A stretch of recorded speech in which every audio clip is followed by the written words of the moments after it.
I saw some very ordinary, regular Americans of all races, all backgrounds. It was not young white hippies like the press is trying to say, and we're clearly making sure that we continue to support that. But let me show you what Mr. Beck, as in Glenn Beck, had to say. They will come for you and drag you into the streets and kill you. They will do it. They're not messing around.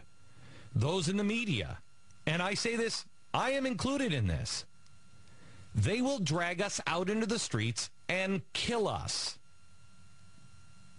If you're wealthy, they will kill you for what you have.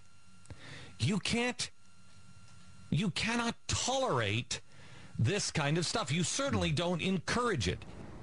I mean, this is beyond provocative. This is despicable.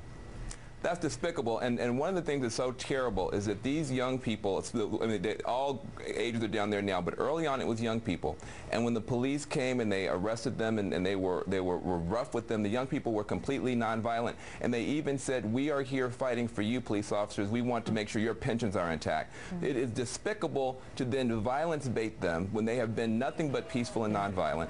The people who are dividing America are the people, first of all, who are rigging the game. When you rig a game, you divide the playground. The people who have rigged the game on Wall Street, those are the ones who are dividing America. These young people and struggling people are trying to bring the country back together by fixing the game to make sure that it's fair. And I would love to hear some of these Republicans who are attacking these struggling people and young people and calling them divisive say something about this kind of despicable attack on the best people in our country right now. The most selfless are down there on Wall Street, standing up against the most selfish, and they should not be attacked in this way. That is wrong.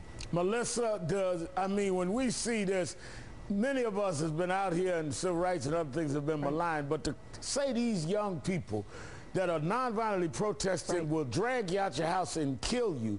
I mean, are they getting desperate to protect the rich? I mean, what would even motivate someone to make such an outlandish leap like that? Right, and I was going to say, Reverend Sharpton, there's a little bit of a clue there in that particular kind of attack, right? Whenever an attack is just outlandish and not based in empirical reality and way over the top, that should always be sort of a pause and say, well, what does this mean moment? Look, if I was sort of a savvy Republican, I would say, hey, any protests going on during a presidential administration, we could just take this and spin it against the incumbent president, right? That any protest could be read and defined as an anti-Obama administration protest, and therefore we should get on its side. So the fact that instead of sort of doing what Republicans often do, which is to make savvy use of a populist movement for their own politics, instead they're turning against this particular populist movement, suggests to me that as you know from civil rights organizing, that whenever people start claiming that you're violent, that you're anti-American, that you're somehow outside the norm, that probably means that you are right in the sweet spot of the thing that is most agonizingly worrisome for them about protection of their privilege. And it is an indication that these Occupy movements are beginning to tap into exactly that. There's a difference here, Melissa. I can tell you as a civil rights organizer, people don't get savvy when you mess with their gravy, and Wall Street is their gravy.